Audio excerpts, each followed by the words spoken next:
जी नमस्कार, मैं अजय वर्मा और आप देख रहे हैं न्यूज़ नशा।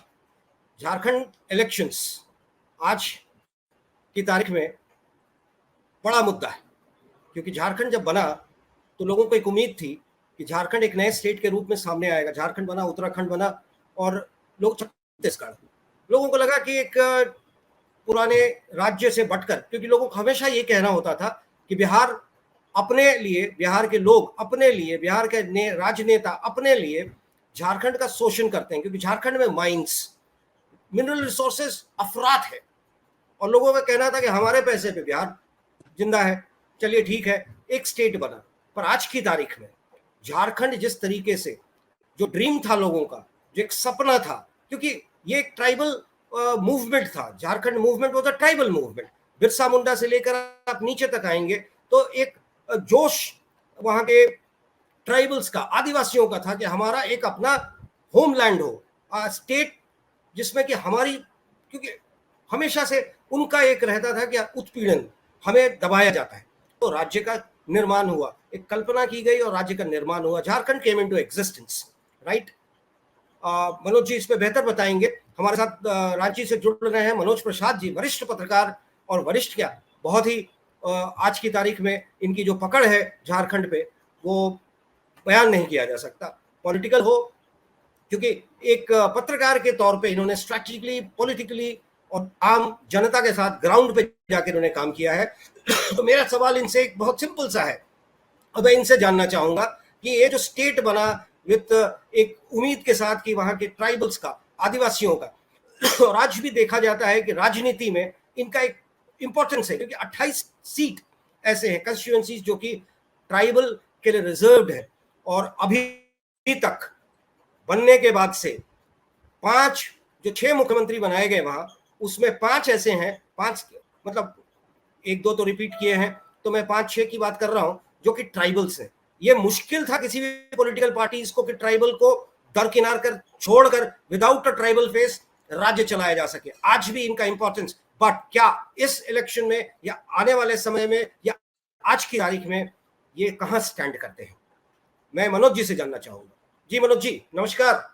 आपका प्रश्न बहुत वेलकम। इम्पोर्टेंट है।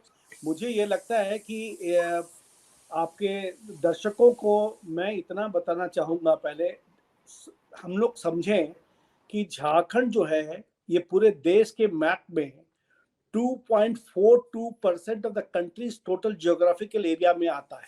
2.42%। एंड यहाँ का जो पॉपुलेशन, ट्राइबल पॉपुलेशन है, वो 2.77% है। कहने का मतलब ये हुआ कि 2.42% जो ज्योग्राफिकल एरिया है पूरा झारखंड का, उसमें पूरे देश का 2.77% जो है टोटल पॉपुलेशन का हिस्सा है।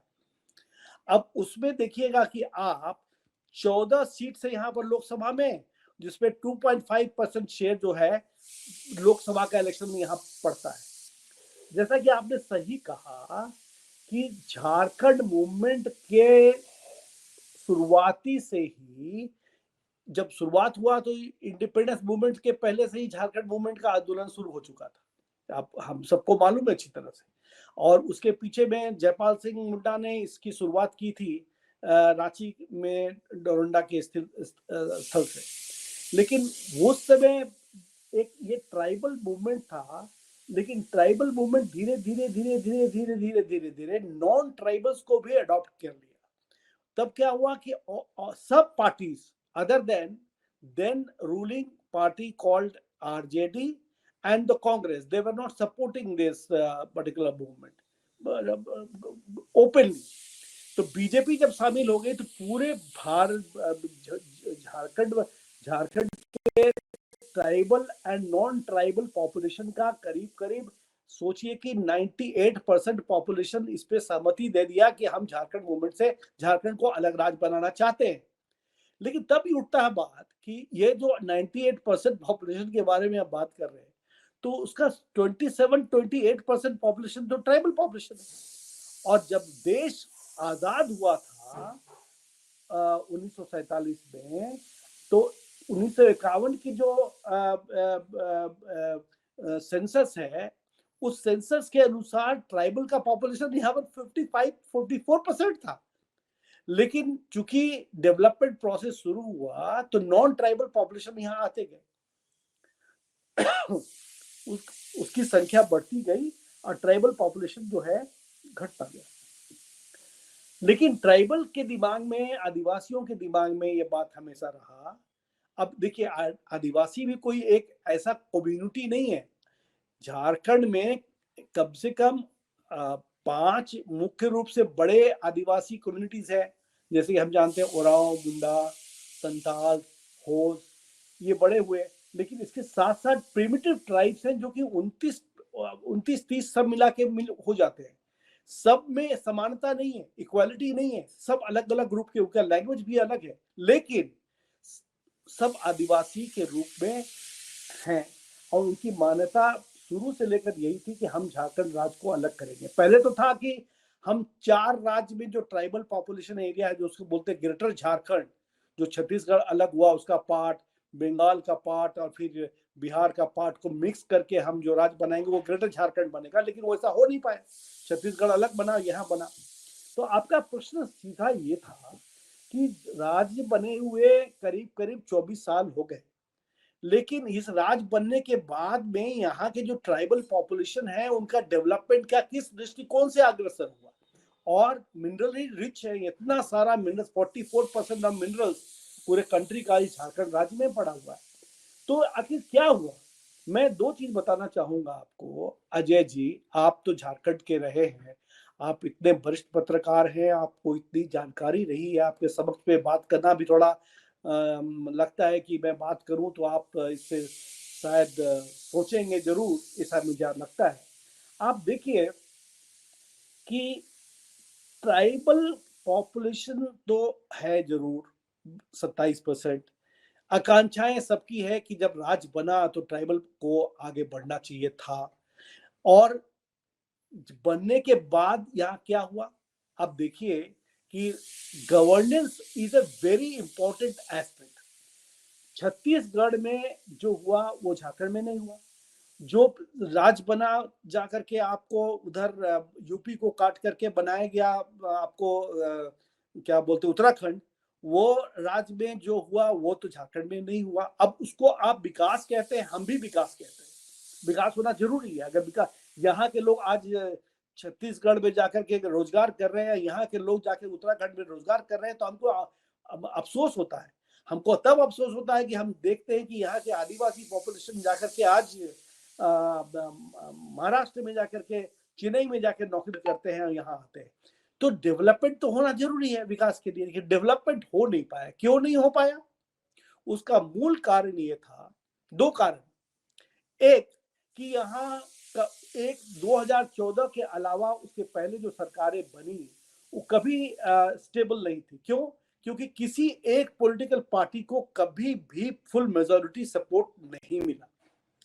तो हमेशा ये बोलिए कि कोलिशन गवर्नमेंट्स काम किया। कोलिशन गवर्नमेंट में आप जानते हैं अच्छी तरह से क्या हुआ। तो ये धरती में आपने एक बार, मुझे डिस्कशन में एक अवसर मिला था, आपने कहा था कि ये जो भी यहाँ पर काम हुआ नहीं हुआ, तो ऐसी बात नहीं है कि डेवलपमेंट नहीं हुआ, लेकिन जो विकास झारखंड में होना चाहिए था, आप देखिए इंफ्रास्ट्रक्चर में विकास को देखिए, तो मुझे लगता है कि इंफ्रास्ट्रक्चर में आप क्या पाइएगा आज के दिन में। सबसे बड़ा तो रोड है।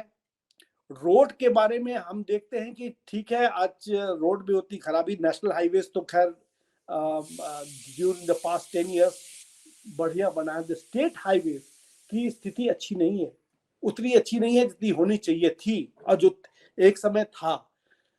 तो स्टेट हाईवे में आपका इंफ्रास्ट्रक्चर खराब हुआ, अच्छा नहीं हुआ जितना होना चाहिए था। दूसरा, अर्बन एरियाज एक केंद्र है, दूसरा है रूरल। रूरल एरियाज में सबसे इंपॉर्टेंट पॉइंट था इरिगेशन की व्यवस्था। आप देखिए कि कोई भी इरिगेशन की बढ़ोतरी, इरिगेशन जो सोर्सेस ऑफ वाटर बॉडीज है, डैम का हो चाहे अदर सोर्सेस हो, उसका विकास यहाँ पर बड़े पैमाने पर 24 सालों में नहीं हुआ। तीसरा, बिजली की बात है तो बिजली तो आप जानते हैं कि झारखंड में बिजली बहुत उत्पादन होती है और यहाँ की बिजली आज गोवा भी जा रही है। यहाँ की बिजली यहाँ पर नहीं आ पा रही है, क्यों?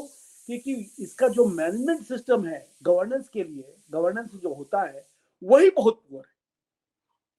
तो एक तो बात हुआ कि चूंकि एक कभी सरकार यहाँ पर स्थिर नहीं बनी, अगर स्थिर बनी तो 2014 से लेकर 2019 के काल में 5 साल में मुझे लगता है कि काफी विकास हुआ, हर क्षेत्र में विकास हुआ, इसमें कोई दो मत नहीं है। वो हार उनका इसलिए हुआ क्योंकि मुख्यमंत्री, पूर्व मुख्यमंत्री जो आज गवर्नर है उड़ीसा में, रघुवर दास जी, उनके व्यक्तित्व के कारण भाजपा बुरी तरह से उनका सिमट के रह गई और सरकार नहीं बना पाई 1919 में। तब रहा बात कि ये एक तो रहा कि विकास हुआ थोड़ा सा 5 साल के दरमियान में, पहले और भी इंफ्रास्ट्रक्चर डेवलपमेंट नहीं हुआ। 2019 से लेकर 2000 अभी जो 24 चल रहा है, 5 साल के दरमियान में इंफ्रास्ट्रक्चर में कोई प्रोग्रेस नहीं हुआ है। ये सच्चाई है। अब बात उठता है कि हम किसको दोष दें? हम दोष देते हैं सिर्फ पॉलिटिशियंस को नहीं, जो कि पावर में चीफ मिनिस्टर बनते हैं या मिनिस्टर्स बनते हैं। मैं आपको बताता हूं, आप अच्छी तरह से जानते हैं कि governance actually is centred around bureaucracy and legislature. दोनों में तालमेल अच्छा सा नहीं हो तो ठीक नहीं होता। ब्यूरोक्रेसी में यहाँ पर मैं आपको बता दूं, जैसा भ्रष्टाचार है था, और मुझे लगता है उसको कंट्रोल करना, पता नहीं कैसे कंट्रोल होगा, हमें नहीं मालूम। तो आप बोलेंगे कि मनोज जी भ्रष्टाचार किस राज्य में नहीं है, किस देश में नहीं है? सब जगह है। भ्रष्टाचार के साथ में एक बड़ा प्रॉब्लम झारखंड में दिखाई पड़ता है, जो कि मुझे महाराष्ट्र में दिखाई नहीं पड़ता, मुझे छत्तीसगढ़ में दिखाई नहीं पड़ता, जो मुझे उत्तराखंड में दिखाई नहीं पड़ता। वो क्या है? मैं इसको जनरलाइज स्टेटमेंट दे रहा हूं कि यहाँ के जो अधिकारी हैं, majority of them, they are not only corrupt, they are incompetent bunch of jokers। क्योंकि अगर आप बताइए कि एक आप कोई डिजाइन या कोई प्लान अप्रूव करके बनाते हैं कि हमको यहाँ पर ड्रेन बनाना है, तो ड्रेन बनाना है तो आप जब जानते हैं कि ड्रेन बनाना है तो इंजीनियर्स बनाते हैं, आप उसको अप्रूव करते हैं। तो इंजीनियर्स बनाते हैं, अप्रूव करते हैं। तो हम तो बेसिक तीसरा क्लास में जानते थे, पढ़े थे कि water seeks its own level, पानी ऊपर से नीचे जाती है। अब अगर ड्रेन बना रहे हैं तो ड्रेन को ऐसा ऊंचाई में ले जाइए तो पानी उधर के आएगा कि नहीं आएगा, फिर रोड पे जमेगा कि नहीं। यहाँ हर साल इस तरह का ड्रेन बनता है, इसी तरह का रोड बनता है और इसी तरह की नालियां बनती है और बनता है उजड़ता है। अब सवाल उठता है कि ये पब्लिक फंड जो है ड्रेन में जा रहा है, तो ड्रेन में जा रहा है तो इसका निजात क्या है? इसका निजात है कि जब तक इस सरकार में बैठे लोग, मैं अधिकारियों से बात किया, मैं एक बड़े अच्छे मित्र थे मेरे, मैं उनसे बात किया, नाम लेना उचित नहीं होगा। मैं बोला कि आप लोग जो ब्यूरोक्रेसी में काम कर रहे हैं तो why don't you people do this kind of work? तो उनका कहना था कि असल में बात उठता है कि हमको आप ब्लेम कर रहे हो, लेकिन हमको ब्लेम करने के पहले उन बॉसेस को ब्लेम कीजिए जो कि हमारे प्लान को अप्रूव करते। उनका था कि वो अपने सिर के माथा से फोड़कर पॉलिटिशियंस को लगाते थे। तो कहने का मतलब there is always a game plan की किसको आप वो ब्लेम ब्यूरोक्रेट्स को कर सकते हैं, वो ब्यूरोक्रेट्स को कर सकते हैं। लेकिन एक बात यथार्थ है कि corruption, rampant corruption and thorough incompetence of majority of officials जो इसको रिस्पॉन्सिबल है। बोलिए कि करप्शन कहां तक? अब मान लीजिए कि मैं अच्छा अधिकारी हूं, अच्छे अधिकारी की कभी नहीं है झारखंड में, लेकिन अच्छा अधिकारी हूं तो मैं ईमानदार हूं तो मैं आपका सेवा नहीं कर सकता। अगर सेवा नहीं कर सकता तो मैं सेक्रेटरी नहीं बन सकता, और सेक्रेटरी नहीं बन सकता तो फिर आप अच्छा काम कराएंगे कैसे? तो यहाँ आप बोलिए, फिर पॉलिटिशियन से बात कीजिए कि भाई आप क्यों अच्छे अधिकारी को नहीं लगाते, तो बोलते हैं मनोज जी आप ईमानदारी की बात करते हैं, बताइए चुनाव में हमको चुनाव नहीं लड़ना है, पैसा कहाँ से आएगा? अब लीजिए, अब 30% दीजिए तो 30% ले लीजिए। अब सुनिए, 30% वाला गेम तो चला गया, अब नया एक भ्रष्टाचार की उत्पत्ति हुई है मुझे लगता है झारखंड में। वो क्या है? Over budgeting. कहने का मतलब अगर 1 किलोमीटर रोड आपको बनाना है जो दिल्ली के स्टैंडर्डाइज रूल्स रेगुलेशंस के तहत में, और उसमें खर्चा अगर मान के चले, हम आपको एग्जांपल दे रहे हैं, 100 रुपया खर्चा होना है जो फर्स्ट क्लास रोड बन के तैयार हो जाएगा, और उसका आप बजट बना दीजिए 150 रुपया, अब पास करा दीजिए।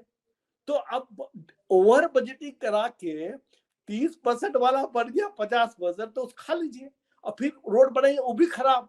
तो स्थिति है कि over budgeting scam is a very important issue, जो कि किसी भी मीडिया में इसको प्रकाशित नहीं किया है, but it's a very huge problem जो पब्लिक फंड को टोटल नाली में गिरा रहा है। और तीसरा बात यह है कि जब आप ईमानदार अधिकारी नहीं रखिएगा, तो ईमानदार अधिकारी नहीं रखिएगा तो कोई एक सेट रूल्स रेगुलेशन बनेगा नहीं, और तब होगा कि स्टैंडर्डाइज्ड कॉन्ट्रैक्टर्स नहीं चुन पाइएगा। तो स्टैंडर्डाइज्ड कॉन्ट्रैक्टर्स नहीं चुन पाइएगा तो आपका किसी भी प्रोजेक्ट का इंप्लीमेंटेशन बढ़िया से नहीं हो पाएगा। अब आप देखिए कि हम अगर मान लीजिए सरकार बना लेते हैं, हमको बोल रहे हैं कि हमको तो पैसा चाहिए ना चुनाव लड़ने के लिए। अब चुनाव लड़ने के लिए पैसा चाहिए तो रोड बनाना है, 2 किलोमीटर रोड बनाना है। तो अगर हम एल&टी को बनने के लिए दे दें तो एल&टी तो बोलेगा नहीं कि हम आपको 30% कमीशन दे देंगे, पैसा कहाँ से लाएगा वो, तो स्टैंडर्डाइज नहीं दे पाएगा वो पैसा। तो ये लोकल को देंगे, तो लोकल को किसको देंगे, जो लोकल वाला है। तो इससे 2 फायदा हमको हुआ, एक कि हम जब रैली करेंगे तो मेरा वर्कर्स भी ला देंगे, वहां पर खड़ा कर देंगे कि देखिए हजारों लोग मेरे पास आ गए। दूसरा कि हमको 30% कमीशन भी दे देंगे, ओवर बजटिंग हो जाएगा तो उसमें और फायदा। तो चक्कर ये कि जो सब स्टैंडर्डाइज्ड कॉन्ट्रैक्टर्स को लाइए और नाला बनवाइए, तो नाला टूटेगा ना, प्लान खराब होगा ना। तो स्थिति बहुत ही खराब रहा है झारखंड में। और आपको याद होगा, आप जब यहाँ थे तो ये तो लैंड ऑफ स्कैम्स था। यहाँ तो रोड स्कैम हुआ, अलकतरा स्कैम हुआ, यहाँ पर फोल्डर स्कैम हुआ, सबकी उत्पत्ति तो झारखंड में हुई थी। तो आपने एक बार कहा था, बहुत सही बात, कि अब चुनाव के मौसम में ये भ्रष्टाचार का मुद्दा कहाँ है मनोज जी, मैं बताऊं कहाँ है। अब आपने ही कहा था, इस बात को मैं उसको मानता हूं कि भ्रष्टाचार का मुद्दा is a non issue in Jharkhand. बोलिए क्यों? क्योंकि मैं बताता हूं कि ये जो मिडिल क्लास की उत्पत्ति हुई है झारखंड में, middle class and lower middle class की उत्पत्ति हुई है, ये भ्रष्टाचार का देन है। और चूंकि ये भ्रष्टाचार के देन से उत्पत्ति उनकी हुई है, तो उनके लिए भ्रष्टाचार कोई भी नहीं रखता। मैं आपको उदाहरण देता हूं, बंधु तिर्की कन्विक्ट हो गए करप्शन केस में, उनकी एमएलए शिप चली गई, वो हट गए एमएलए से, वो अपने बेटी को खड़ा कर दिया, और उसी कॉन्स्टिट्यूएंसी से जीत भी गए, मंडर कॉन्स्टिट्यूएंसी से, और आज उसी घर में रह रहे हैं जिसमें बाहर में नेम प्लेट लिखा है बंधु तिर्की, और बेटी है एमएलए। तो चक्कर ये उठता है कि भ्रष्टाचार का मुद्दा क्या हुआ। लोगों में तो ये मानते, सब लोग जानते हैं कि भाई बोले कौन आप पूछिए ना, डिस्कशन कीजिए ना, मनोज जी आप भ्रष्टाचार के बारे में बात करते हैं, क्या बात करते हैं मनोज जी? और भाजपा में भ्रष्ट लोग नहीं बैठे हुए हैं, वहां भी तो पूरे भ्रष्टाचार से भरे पड़े हैं, उनको क्यों नहीं आप बोलते? अब लीजिए अब भाजपा में बात कीजिए तो बोलेंगे मनोज जी गजब करते हैं, इन लोग तो भ्रष्ट आदमी सब है, लोग खाना खाता है। तो कहने का जनता के बीच में एक दिमाग में यह बात घुस गई है कि ये राजनीति के लिए शब्दों का इस्तेमाल करते हैं भ्रष्टाचार का, लोगों में इसका ज्यादा इम्पैक्ट नहीं पड़ रहा है आज के दिन में, मैं आपको बता रहा हूं। और आप हमसे जुड़े रहने के लिए सब्सक्राइब करें YouTube पर, फॉलो करें Twitter पर और लाइक करें Facebook पर। और ज्यादा जानकारी के लिए आपको टाइप करना होगा सिर्फ न्यूज नशा।